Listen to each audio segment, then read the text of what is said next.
السلام علیکم ورحمۃ اللہ وبرکاتہ۔ مولانا رومی نے سلطان محمود غزنوی کا ایک عجیب واقعہ لکھا ہے جو بڑا عبرت خیز و سبق آموز ہے۔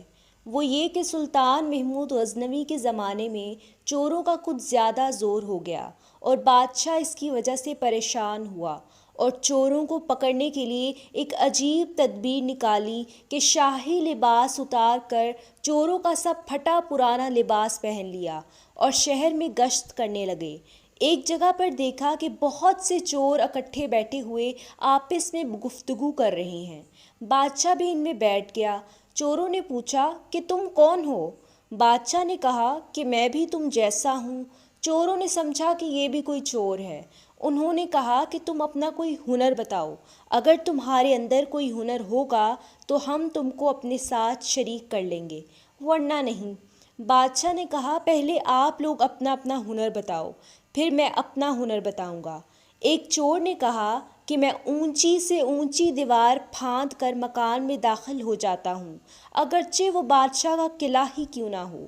دوسرے نے کہا میری ناک کی یہ خاصیت ہے کہ کسی جگہ کی مٹی سونگھ کر بتا دیتا ہوں کہ یہاں خزانہ ہے یا نہیں۔ تیسرے چور نے کہا کہ میرے بازو میں اتنی طاقت ہے کہ میں گھر میں گھسنے کے لیے اس میں سوراخ کر سکتا ہوں۔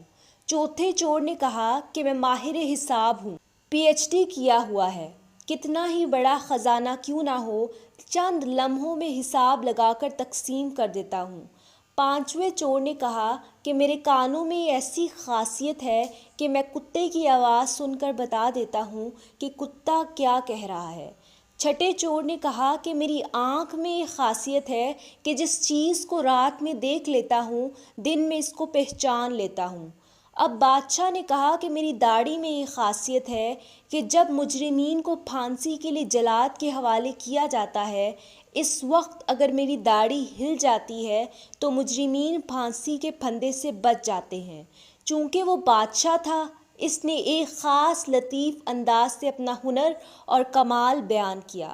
سارے چور یہ بات سن کر خوش ہو گئے اور کہنے لگے آپ تو چوروں کے قطب ہیں، جب ہم کسی مصیبت میں پھنس جائیں گے تو آپ ہی کے ذریعے ہم کو خلاصی مل سکتی ہے۔ پھر سب نے مشورہ کیا اور طے کیا آج بادشاہ کے یہاں چوری کی جائے، اس لیے کہ آج مصیبت سے چھڑانے کے لیے داڑھی والا بھی موجود ہے۔ لہٰذا سب کے سب بادشاہ کے محل کی طرف چل پڑے۔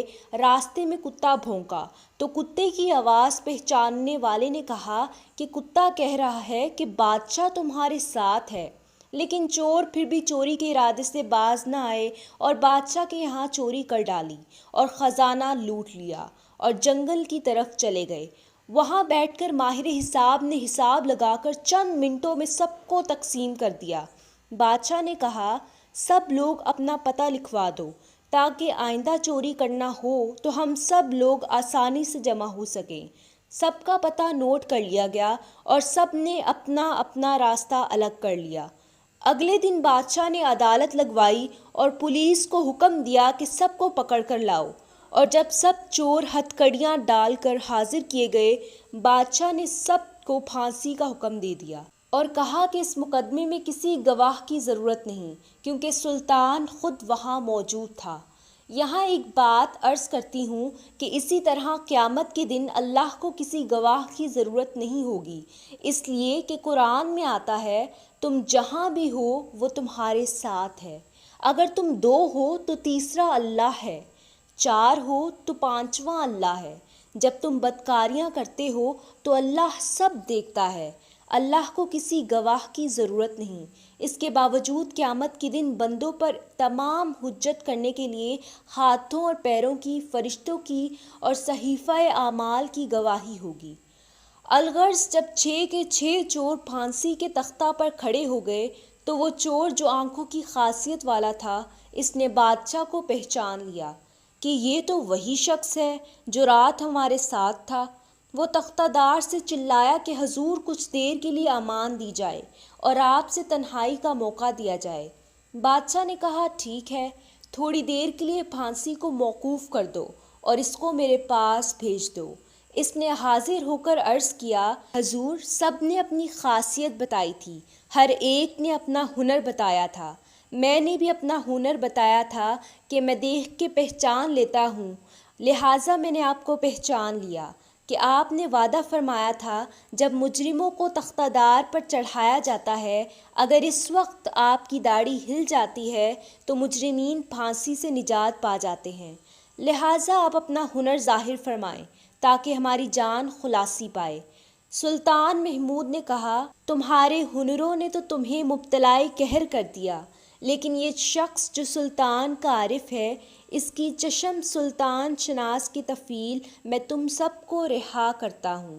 اس عجیب و غریب قصے کو بیان کر کے مولانا روم کہتے ہیں کہ دنیا میں ہر شخص اپنے ہنر پر ناز کر رہا ہے، بڑے بڑے اہل ہنر اپنی بدمستیوں میں مست اور اللہ سے غافل ہیں، لیکن کل قیامت کے دن ان کے یہ ہنر کچھ کام نہ آئیں گے، بلکہ یہی دنیاوی ہنر ان کو مبتلائے قہر و عذاب کر دیں گے۔ اور اس کے برخلاف جن لوگوں نے اس دنیا کے اندھیرے میں اپنے حقیقی بادشاہ اللہ کو پہچان لیا اور اس کی معرفت اپنے دلوں میں پیدا کر لی، قیامت کے دن یہ خود بھی نجات پائیں گے اور اس کی سفارش گنہگاروں کے حق میں قبول کی جائے گی۔ یاد رکھو، جس نے دنیا کے اندھیرے میں اللہ کو پہچاننے کا ہنر سیکھ لیا تو پھر دوسرے ہنر سیکھنا کچھ مضر نہیں، کیونکہ پھر کوئی بھی ہنر آپ کو اللہ سے غافل نہیں کر سکتا۔ ڈاکٹر، انجینئر بننا منع نہیں ہے، بشرطیکہ آپ اللہ سے غافل نہ ہوں۔ اس حقائق سے معلوم ہوا کہ چشم سلطان شناس ہی کام آئی، باقی ہنر تختہ دار پر لے گئے۔ اسی طریقے پر دنیا کے تمام کاروبار جو اللہ سے غافل ہو کر کیے جاتے ہیں، وہ آخر کار انسان کو تباہی و بربادی میں ڈال دیتے ہیں، لیکن جب کوئی شخص اللہ کی معرفت کا نور حاصل کر لیتا ہے اور وہ اللہ سے غافل ہونے کی بجائے اللہ کا عاقل بن جاتا ہے تو وہ شخص خود بھی نجات پاتا ہے، دوسروں کو بھی نجات دلانے کا ذریعہ بن جاتا ہے۔ اس لیے سب سے بڑی چیز اللہ کی معرفت ہے۔ امید ہے کہ آپ کو ہماری ویڈیو پسند آئی ہوگی۔ مزید ویڈیوز دیکھنے کے لیے ہمارے چینل کو سبسکرائب کیجیے تاکہ نئی آنے والی ویڈیوز آپ تک بآسانی پہنچ سکے۔ جزاک اللہ۔